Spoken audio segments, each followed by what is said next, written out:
Welcome, everybody, to the Lance and Louise Evening Show. We have with us here Mr. Lasana, Good afternoon, everyone. better known as Trini for Life. Mr. Sana Trini for life. Sana Trini for Life. Yes. Welcome, sir. Welcome. Yes, Glad to nice have be you here. man. Yes, Glad to my have brother. you here. I would have loved to offer you coffee, but instead we have a glass of water. All right, well, I understand. Yeah, because Mama Lou is out there trying to get a sponsor for this program. Very good, very good. So hopefully Cheers. we'll be able to get some coffee along the way. Let me get a little bit of that. So actually, what we are about here is we have always planned to do a little interview with Mr. Lasana here. The purpose being, we want to know really and truly what propelled you into your live streaming and your video making, especially in the kitchen area. What propelled you into, taking up this as a profession? So to answer that question, it's quite simple, guys. I belong to a family that is very much involved with YouTube. It would have started with my younger brother, Lyndon. Lyndon opened up a YouTube channel many years ago, and he has always been trying to influence us that we should all have our own YouTube channel. Daddy and Mommy, Lance and Louise from Trinidad and Tobago, they opened their channel, and then my wife, Melissa Batiste, she opened up Ellis Food and More. And eventually that led to me also opening my own channel, Mr. Sana Trini for Life. And I originally started off doing like vegetable garden, and also I will sit and have coffee, sip and chat, right? Which I perform by myself, just sipping coffee and talking into the camera. If you go to my older videos, that's the nature of my videos. When eventually I came back home to my parents' residence here, I decided, hey, well, let me embark. Cooking is something that I've always been doing since being a child. And I just decided, hey, I am going to embark on doing a cook show. But my intention for a cook show is this. I don't consider myself to be any fantastic chef. But what I do pride myself in is kitchen management. There are a lot of people that perform in the kitchen, but they don't really have the knowledge as to how to manage their time. So my channel is not really about preparing any fabulous type of meals, but it's more based on practicality and also how to maximize your time, and by the time you finish with your task, whatever you're preparing, whether it be breakfast, lunch or dinner, your kitchen must be clean at the end. And that is what I've been religiously trying to promote on the channel. Very good, very good.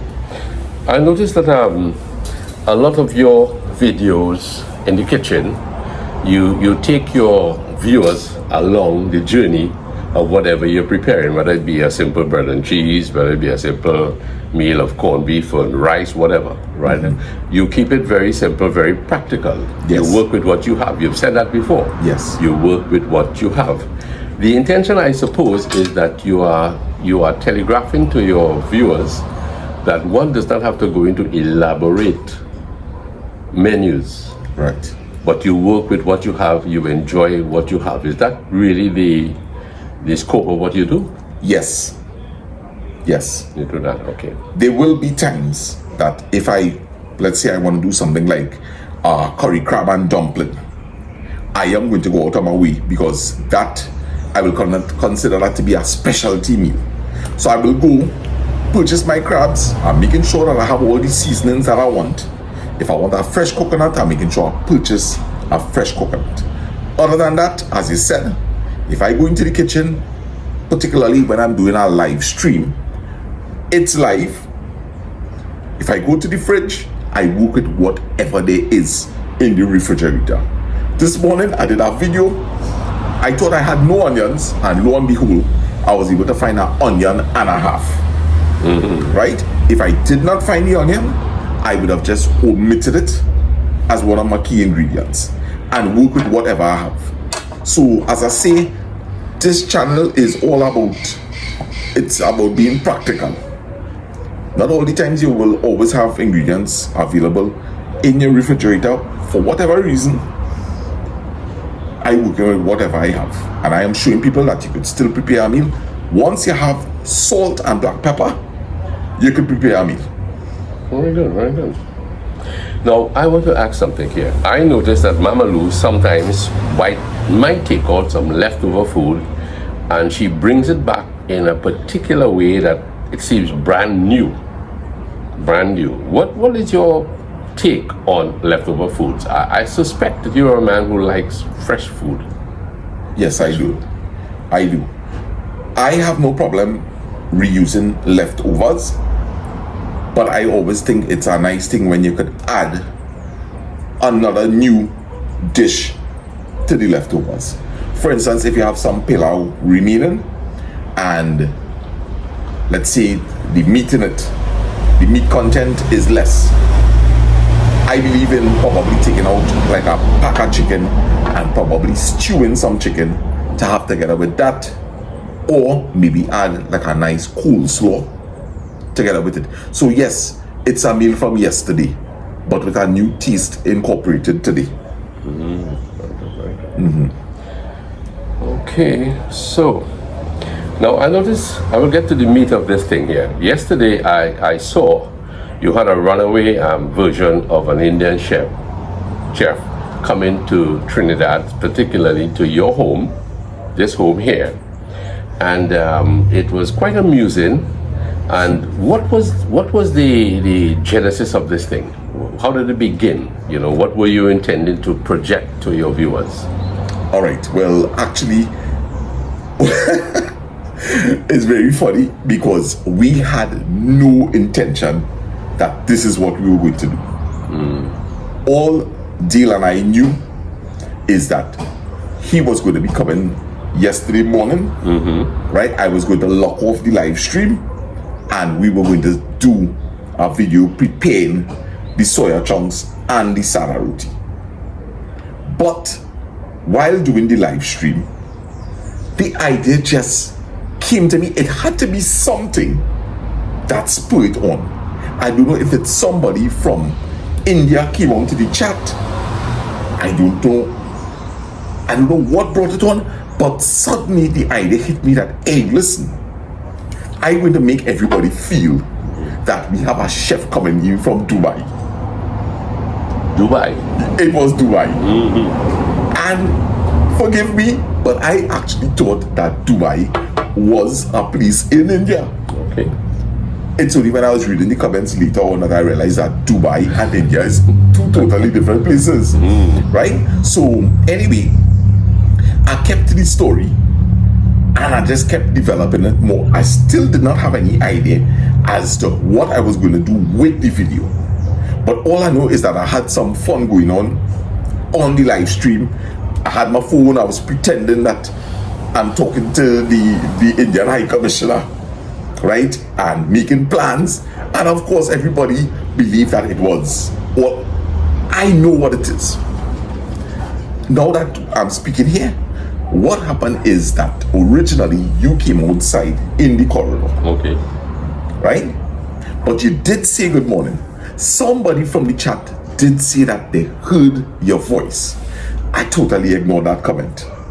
It'll come to me just now as to who said it, right? And I made a little bet with the audience. I like to play games with my audience. It's a nice thing where you keep interacting with your audience and making them feel, like part of it. So I made a joke. I made a bet and I said, who is going to come out of the bedroom first? Is it going to be Papa Lance or Mama Lou? And of course everybody started to say it's going to be Papa Lance. It's Lancey. It's Mr. Lance. Because he has a track record. Because he has a track record. Everybody also knows Mommy sleeps routine. Dolly says Lulu don't get up before 8 o'clock.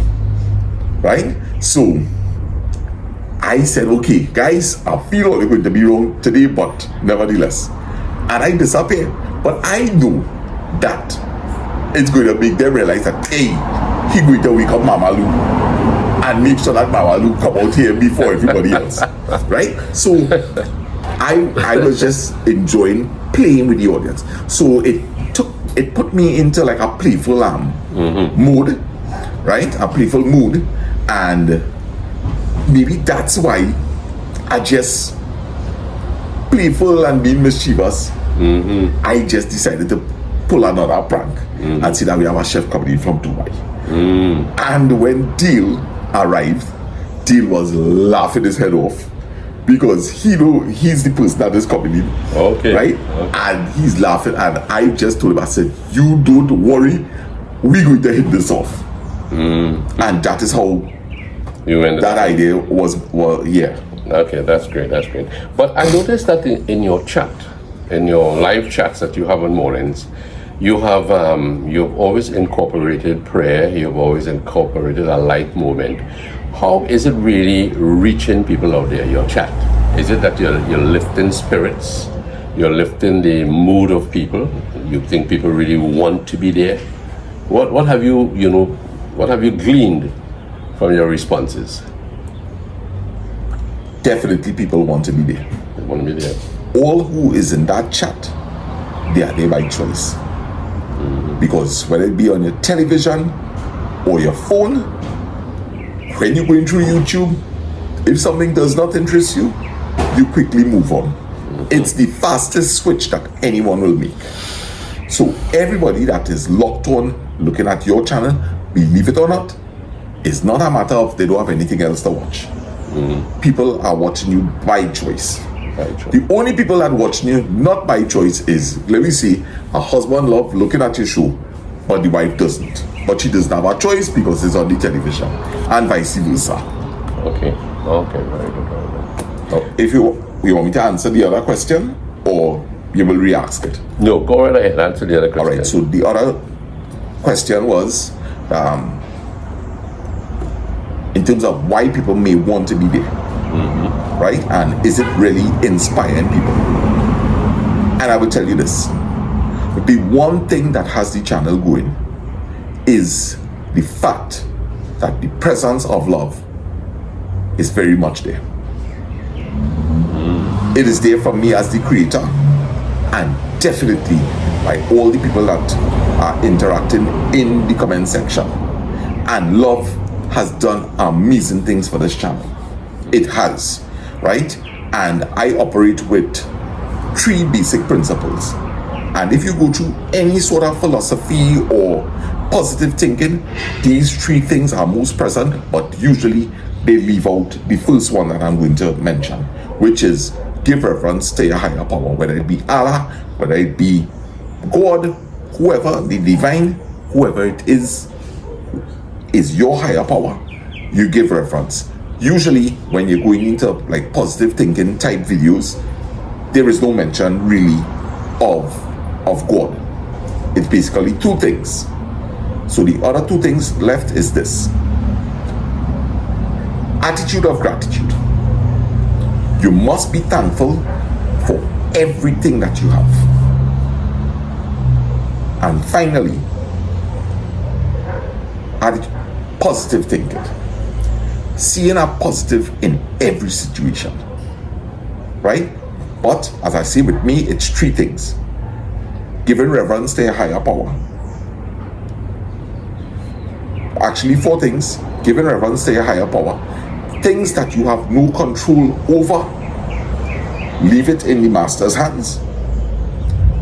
Take that energy that you're saving because you put it into the master's hands and make the best version of yourself, and always have an attitude of gratitude and positive thinking.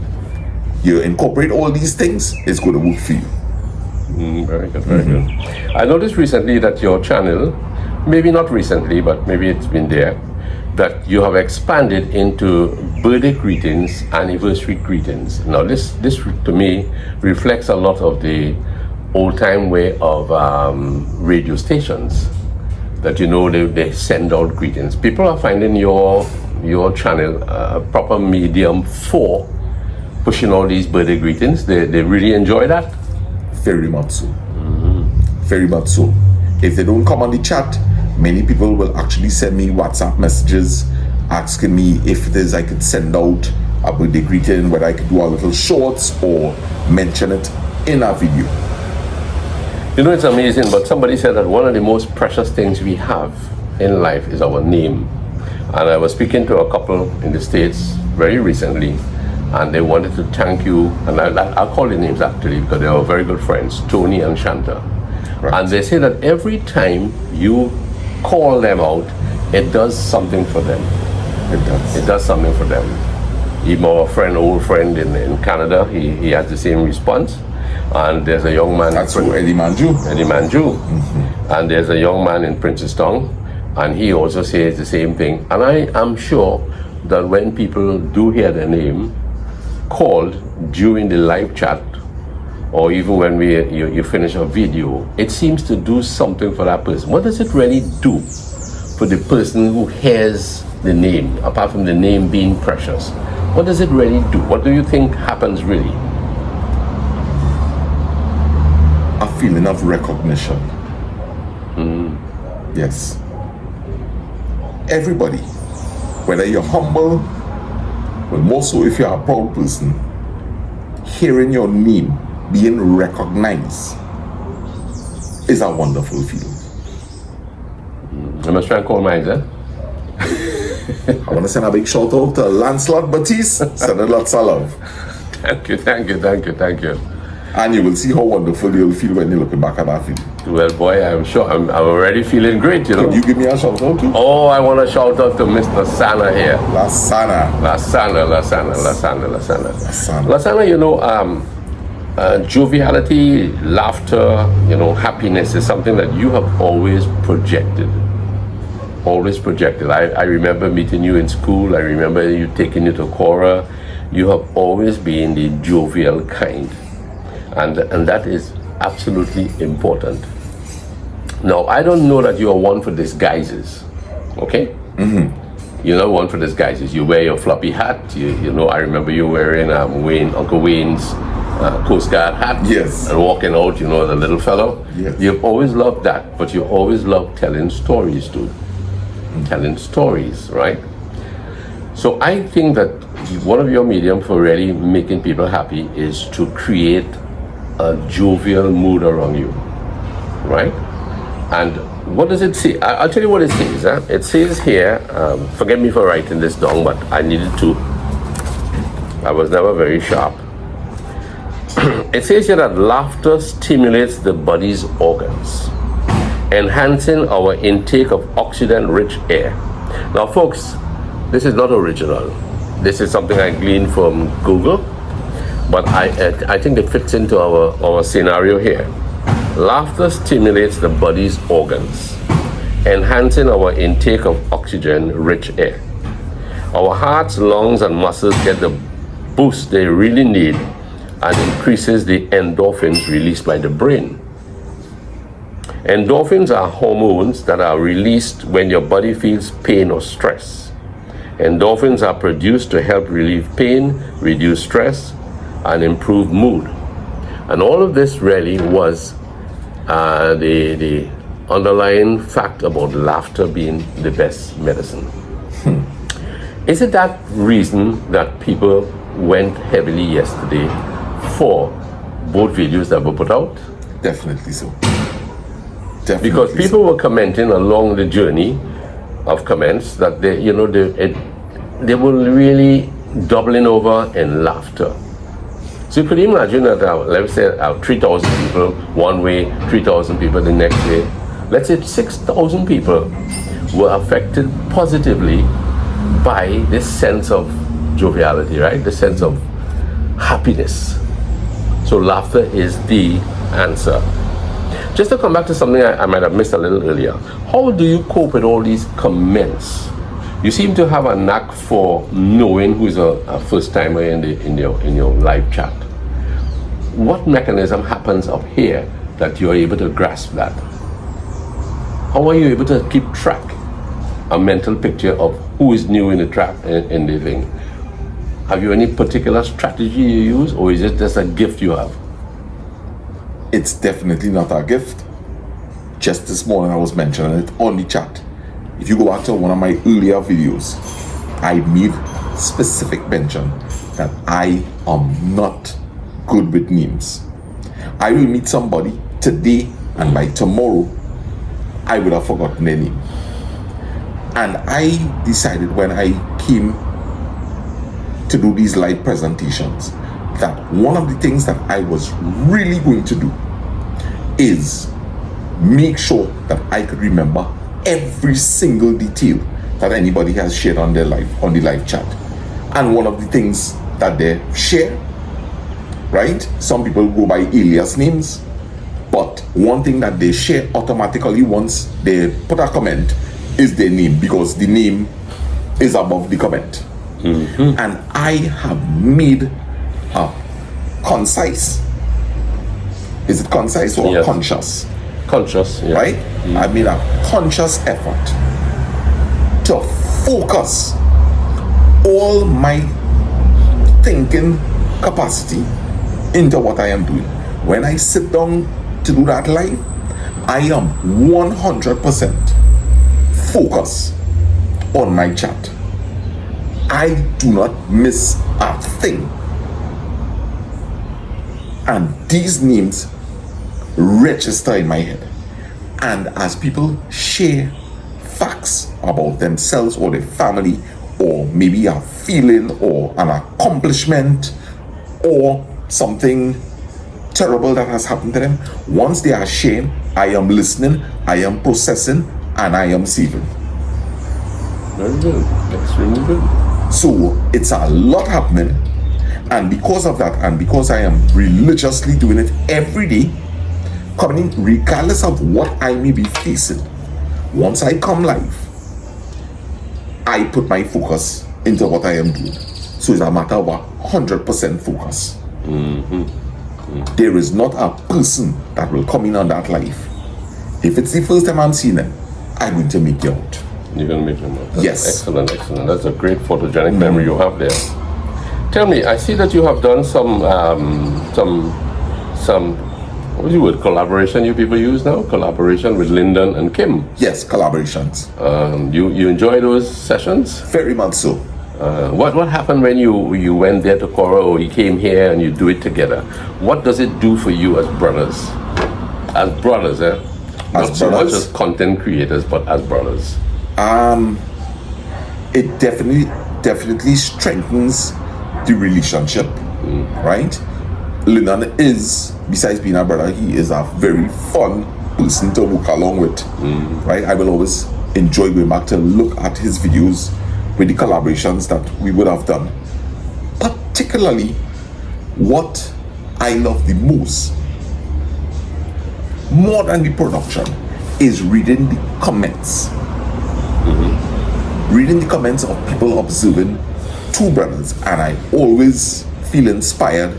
It's so good to see two brothers getting along so nicely. So nice when we see the Baptiste brothers in collaboration, you know, and boy, that just increases my love for my brother even more. You were the one who encouraged Mommy to go behind. You know, it was just two girls, yourself, and then you said to Mommy, please have another baby. Yes. You were overjoyed when that news came that he was born. So much. Yeah, that's wonderful. So much. That is really wonderful. So tell me now, when you were creating that video yesterday and behind the scenes was being shot at the same time, was there any, perhaps, what's the word, boy? Was there any fear that it might have been, Dale's performance might have been misunderstood or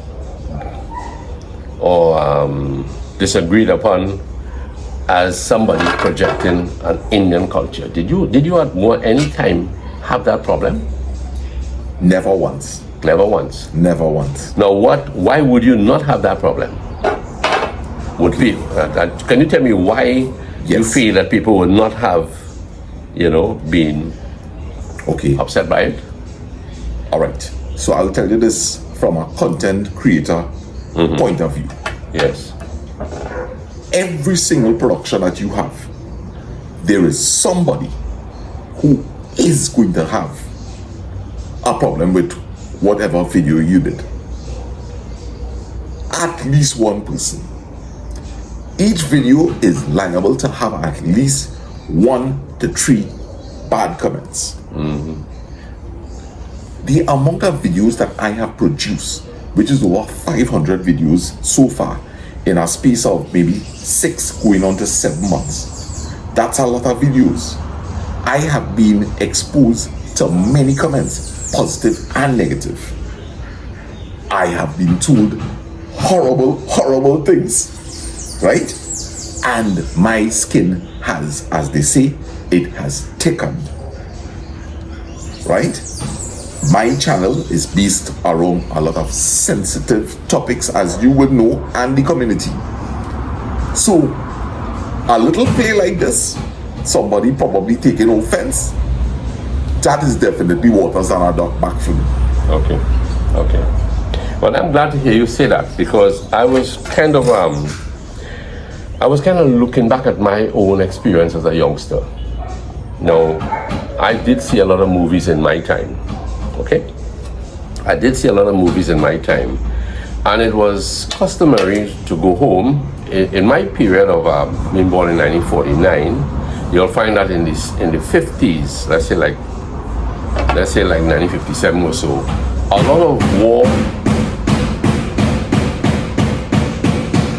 lot of war movies were created.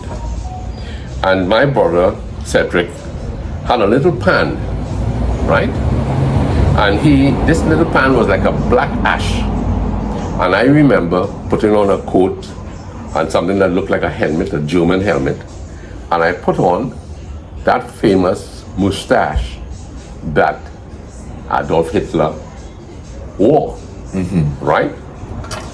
And I remember my older siblings would be aghast, because it projected to them something that was, hey, this is a horror period that you're in here. But for me, it was all acting. Right. It was all acting. Another time, I would be Zorro. Right. I'll have a black hat and a black and a black cape and a mask that I would have put on my face. And again, it was all acting. It was not intended to offend, but to try to bring out a creative aspect in my life that I could produce, right? Now, doing a little research again this morning, I came across this comment from the Dartmouth College, a private university in Hanover, New Hampshire.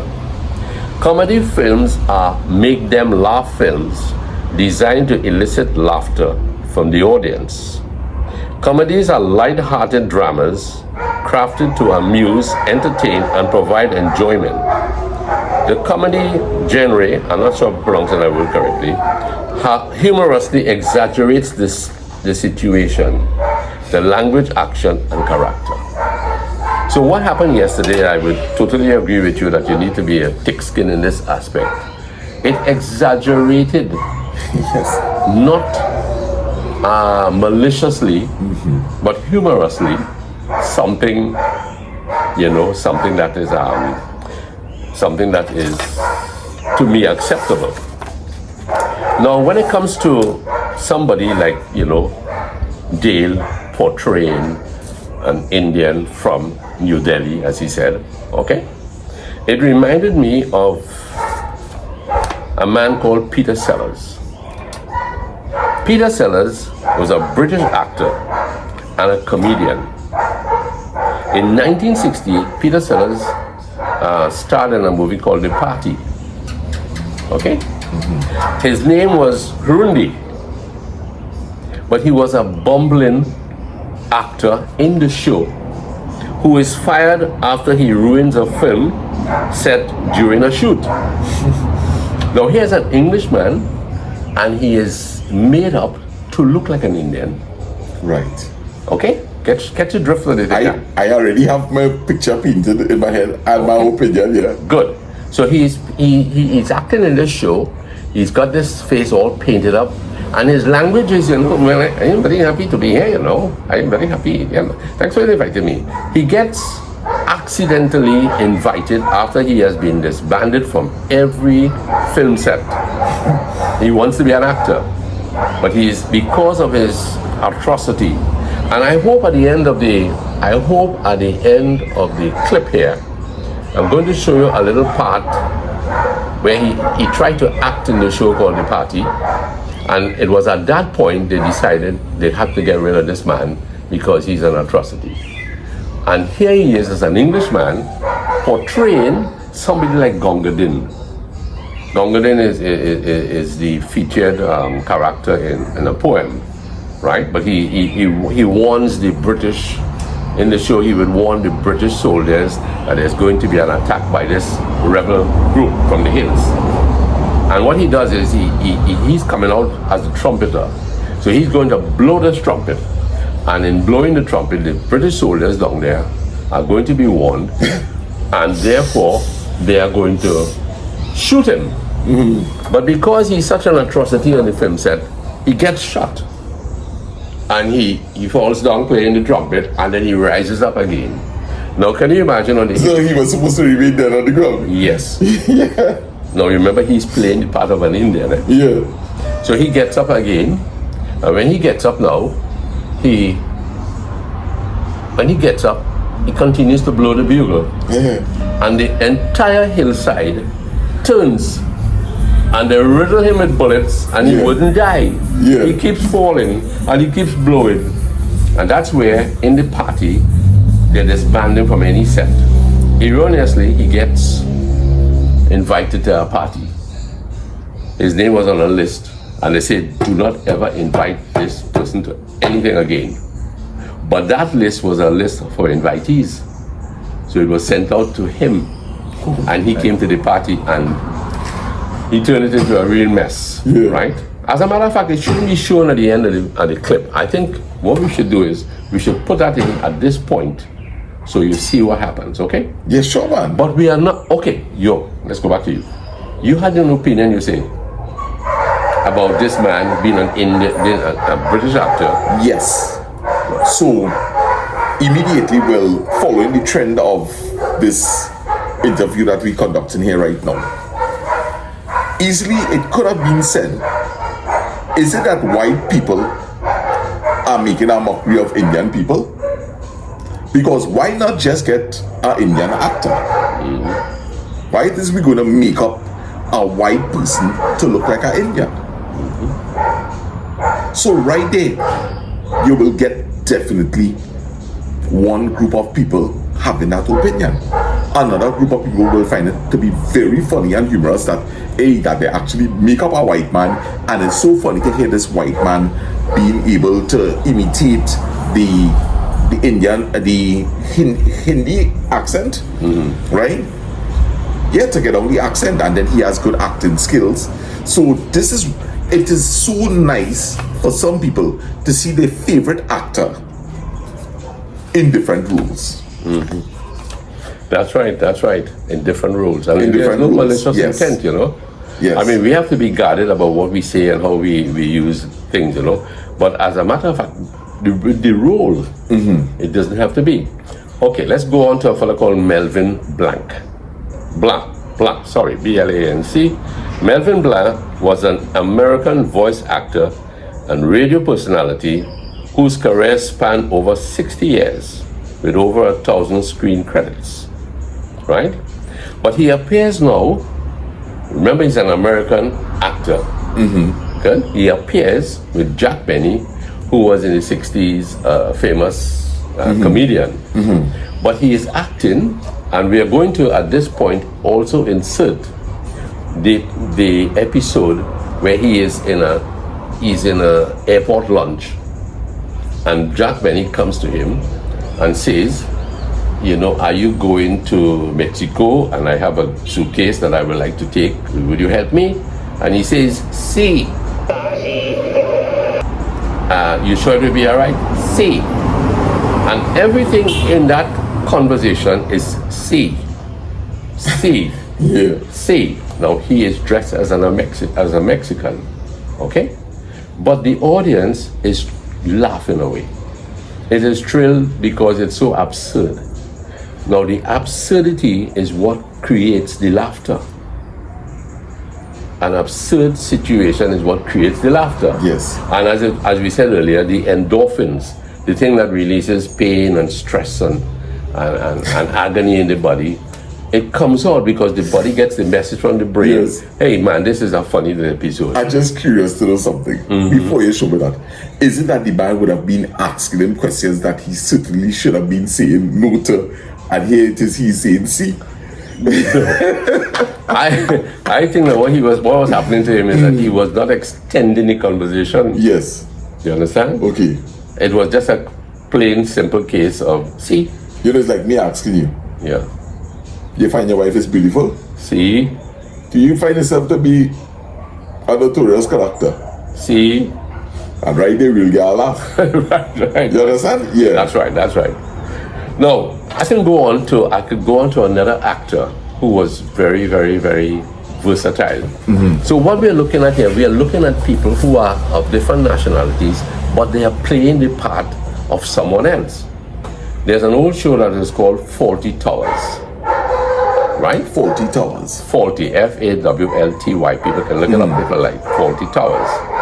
Andrew Sachs was a British, I think he was British, right?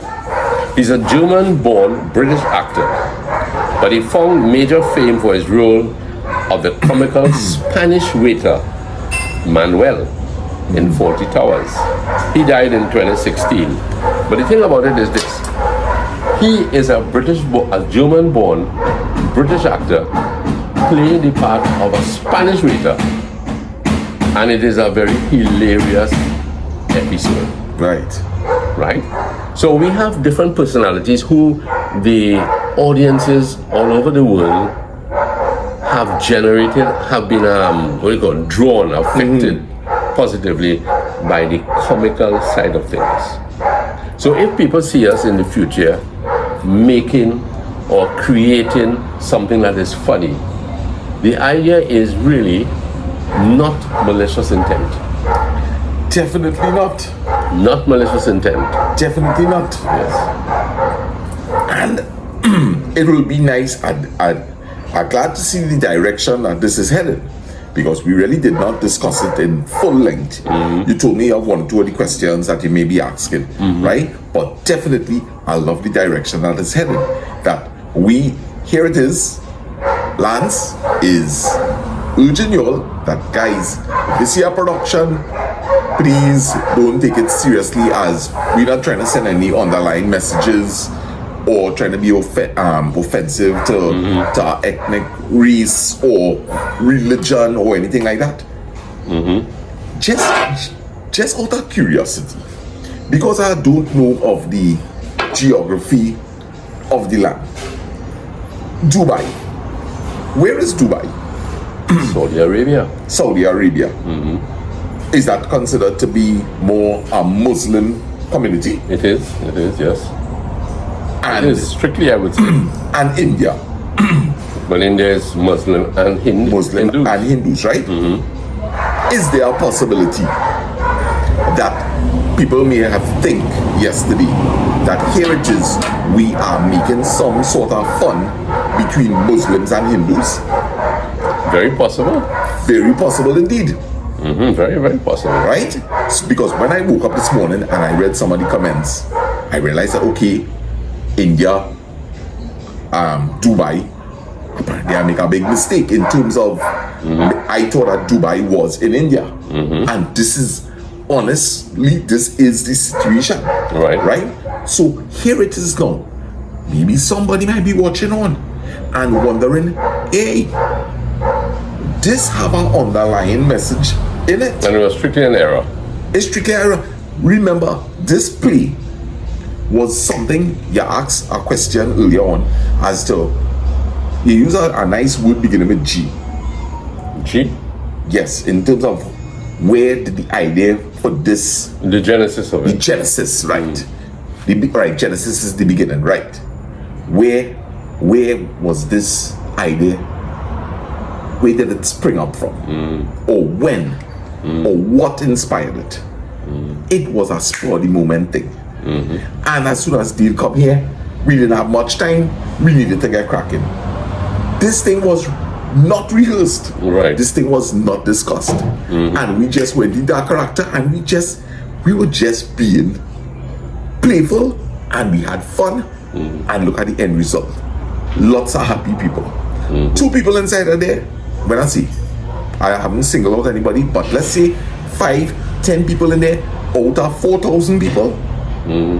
I ain't think that bad. No, I think the You understand? I think Yeah. the reception is very mature. Yes. There was a very Yes. mature reception to what was done. Yes. But we just want you to know, and we want our viewers to know, that whatever we produce, it is not intended to be malicious. Definitely. We will not. Yes. We will not decry any ethnic group. We will not print any slogans in anybody's minds. We will not incite any, discord among anybody. It is strictly, people are saying the world has gotten so serious that nobody has time to laugh. Right? And we want to really capsize Yes. these sentiments about, the world is really a very difficult place, very hard place. So my friends, I want to thank you, Sana, for coming Yes, no problem. to this little show here. I want to add one thing before I leave, Yes, sir. which is this. Once you have a good value